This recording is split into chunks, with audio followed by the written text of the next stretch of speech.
After a couple of videos, it's pretty clear many of you enjoy thinking about and talking about upcoming ships, and so you've asked to see 5 more ships under development with some thoughts and personal expectations for those still in the pipeline. I'm Forrester, and this video will share some thoughts about a different 5 upcoming ships that were particularly popular requests on the last video. Once again, since these ships aren't yet available in-game, these are my thoughts based on the materials published, much of which may change. So this is a little healthy speculation, and please treat it accordingly and not as a promise of exactly what will be delivered. And many of these ships have been in development for many years after being on sale. To some of you that's okay, and to some of you that's not okay. Both perspectives are fine, but this video won't really cover that. We're here to talk about the ships today, and so that's the primary focus for this one. So, with all of that said, here's the first ship up for discussion. Enter the RSI Apollo. The Apollo is a medical ship, a similar kind of size to the Freelancer that's currently in-game, but offering 2 medical rooms for specialised gameplay support. Those medical rooms can be swapped out for 3 different options depending on player preference. The options are for 1, 2 or 3 beds, but with a difference in bed tier. So for example, you could have a room with one of the best beds which will cure all manner of ailments, or a room with 3 beds of a more limited healing power. And these beds are the medical style of bed, not your regular logout bed. The concept talks about being able to charge players for treatment, and so opens up the possibility for gameplay for travelling around the verse, fixing up injured people good as new, and getting a little kickback for doing so. Interestingly, the description also talks about strong sensors to help find injured parties, which may open up alternative use cases for the Apollo. There's also a room for a drone gurney that deploys from beneath the ship to fly out and pick up injured parties, potentially without having to leave the ship personally.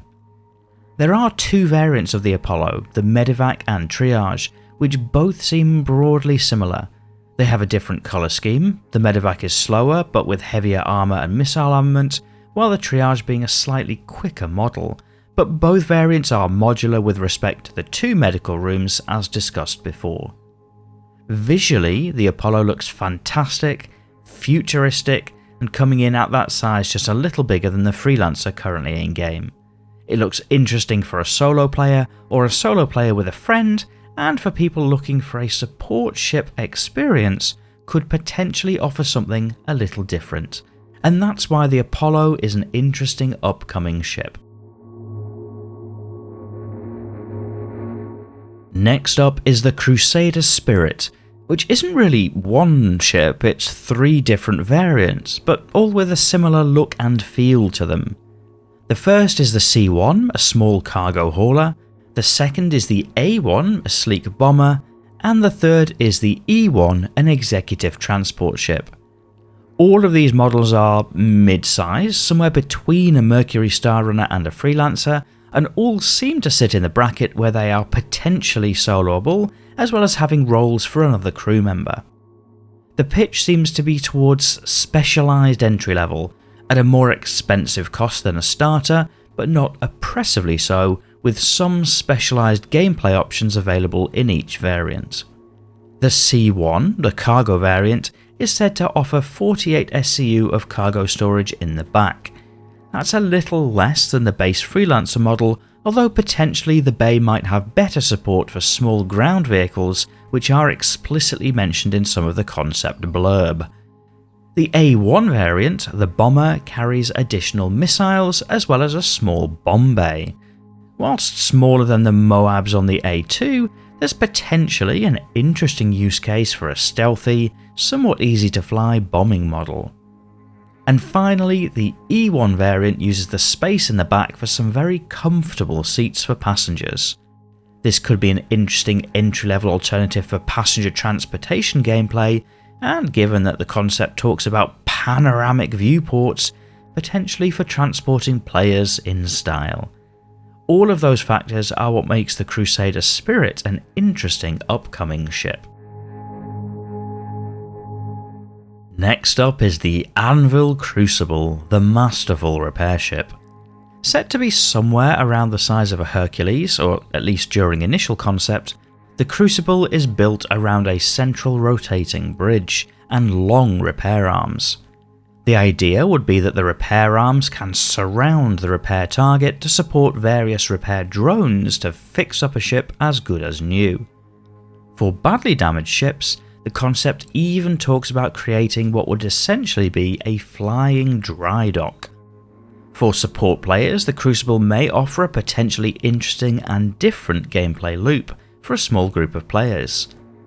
All of that said, the Crucible is one of the older concept ships, first announced almost 8 years ago, and so whilst all of the concepts mentioned in this video are subject to change, the Crucible is likely particularly so.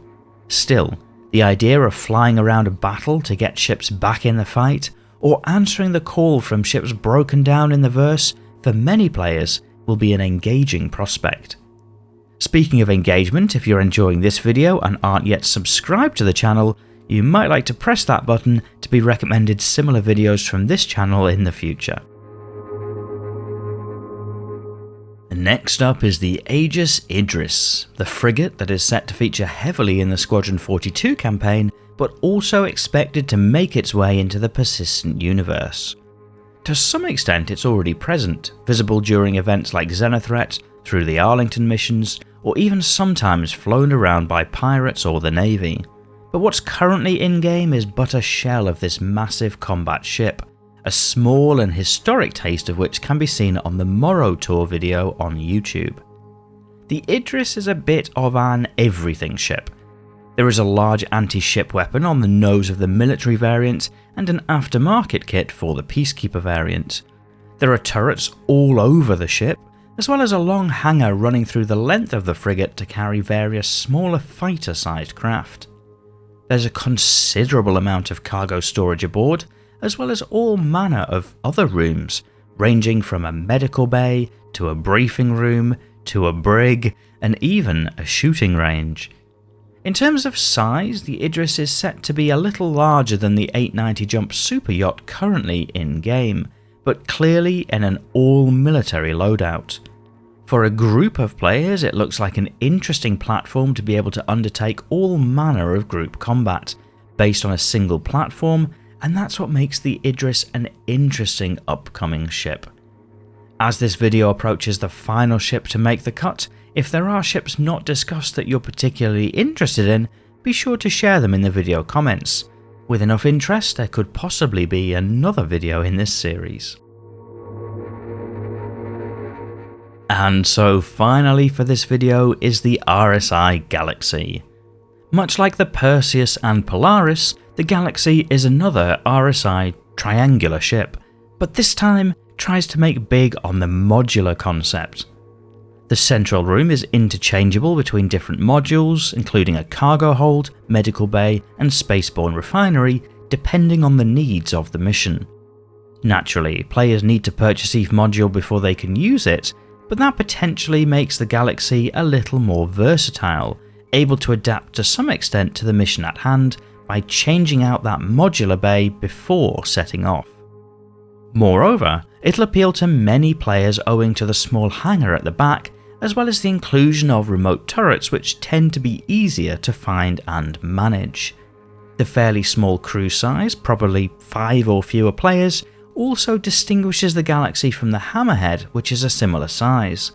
And although a similar size to the Hammerhead, the Galaxy seems to make use of that space much better, but with not having a gaping hole amidships. And it's these elements that make the Galaxy a potentially exciting upcoming ship. Hopefully that's been an interesting exposition on some of the upcoming ships that seem particularly interesting. If so, you might press that like button to let me know I should make more videos like this, and if you're not already subscribed to the channel, you might like to do that too so that YouTube knows it should show you more videos of a similar nature. Otherwise, and as always, thank you for watching.